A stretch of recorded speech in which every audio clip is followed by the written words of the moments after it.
നമസ്കാരം. വാക്കുകൾ, ശൈലികൾ, പഴഞ്ചൊല്ലുകൾ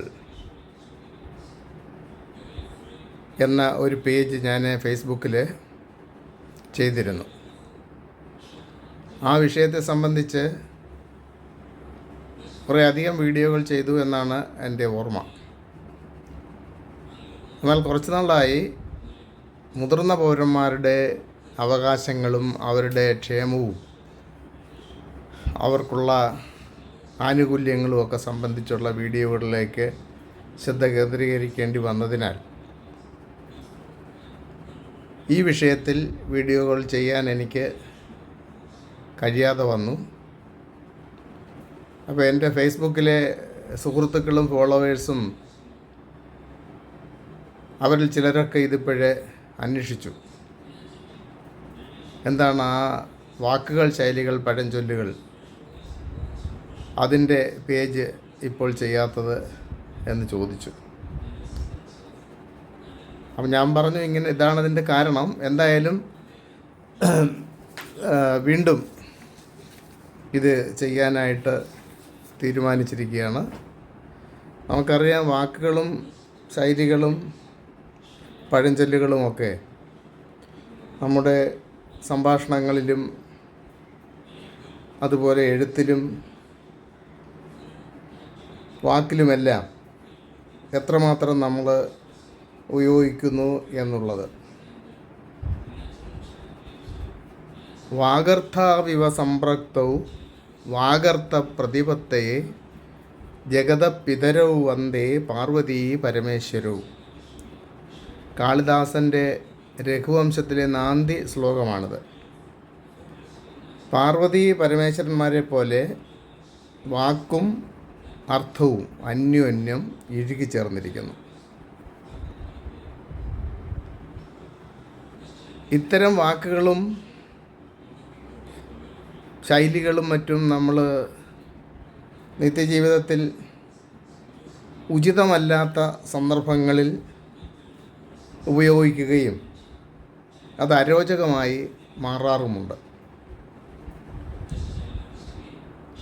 വാക്കുകളുടെയും ശൈലികളുടെയും ശരിയായ പൊരുൾ മനസ്സിലാക്കാത്തത് കൊണ്ട് സംഭവിക്കുന്നതാണ് അത്. അപ്പോൾ അതിനൊരു പരിഹാരം എന്ന നിലയിലാണ് ഞാൻ ഈ പേജ് ചെയ്യാൻ തുടങ്ങിയത്.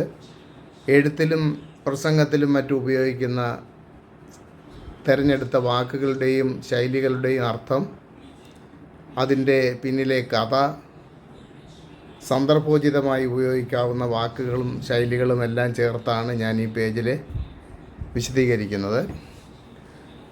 ഇന്നത്തെ ശൈലി മലർപ്പൊടിക്കാരൻ്റെ മനോരാജ്യം. അത് നമ്മൾ സാധാരണ നമ്മുടെ നിത്യ സംഭാഷണങ്ങളിലും എഴുത്തിലും പ്രസംഗത്തിലുമൊക്കെ വരുന്ന കാര്യമാണ്. അപ്പോൾ അതിൻ്റെ പിന്നിലുള്ള കഥയാണ് ഞാൻ പറയുന്നത്. ബ്രഹ്മചാരിയായ ഒരു ബ്രാഹ്മണൻ ശ്രാദ്ധം സദ്യയ്ക്ക് പോയി തിരിച്ചു വരികയായിരുന്നു.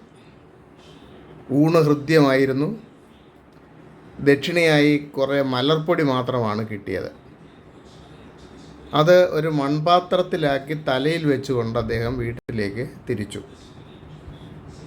യാത്രയ്ക്കിടെ അദ്ദേഹം പലതും ചിന്തിച്ചു. ആ മലർപ്പൊടി വിറ്റ് പണമാക്കി പശുവിനെ വാങ്ങും, അതിനെ വളർത്തി അനേകം കന്നിൻ കിടാങ്ങളും കാളക്കിടാങ്ങളും ഉണ്ടായി താനൊരു വലിയ കൃഷിക്കാരനായി മാറും. പൊളിഞ്ഞു കിടക്കുന്ന തൻ്റെ ഇല്ലം പുതുക്കിപ്പണിയും. സുന്ദരിയായ ഒരു യുവതിയെ വിവാഹം കഴിച്ച്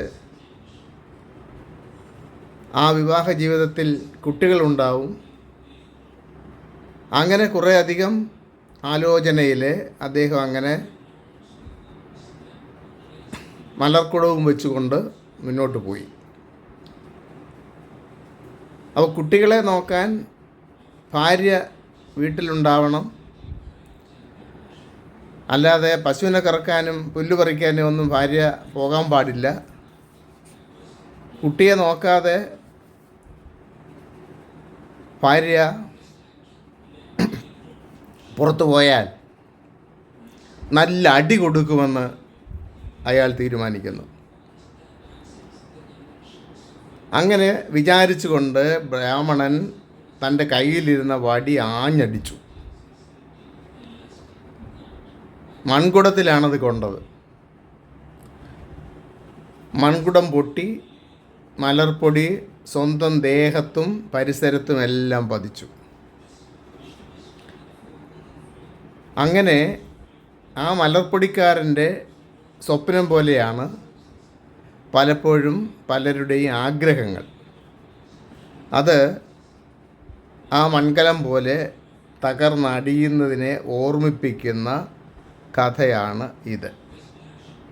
അപ്പോൾ ഈ ശൈലി ഉപയോഗിക്കുമ്പോൾ ഈ കഥ കൂടി നിങ്ങളുടെ മനസ്സിലിരിക്കട്ടെ. അപ്പോൾ ശരിയായ സന്ദർഭങ്ങളിൽ, ഉചിതമായ സന്ദർഭങ്ങളിൽ അത് ഉപയോഗിക്കാനും ഔചിത്യപൂർവം അവതരിപ്പിക്കാനും കഴിയും എന്നുള്ള കാര്യത്തിൽ യാതൊരു സംശയവുമില്ല. ഈ കഥ നിങ്ങൾക്ക് ഇഷ്ടപ്പെട്ട് കാണുമെന്ന് കരുതുന്നു. അങ്ങനെയുണ്ടെങ്കിൽ അത് ലൈക്ക് ചെയ്യുക, ഷെയർ ചെയ്യുക, സ്റ്റാറുകൾ അയച്ച് എന്നെ പ്രോത്സാഹിപ്പിക്കുക. ഇതുപോലെ കൂടുതൽ പേജുകൾ ചെയ്യാൻ, കൂടുതൽ വീഡിയോകൾ ചെയ്യാൻ അതിന് നിശ്ചയമായിട്ടും എനിക്ക് പ്രോത്സാഹനമാവും, പ്രേരണയാവും. എല്ലാവർക്കും നമസ്കാരം.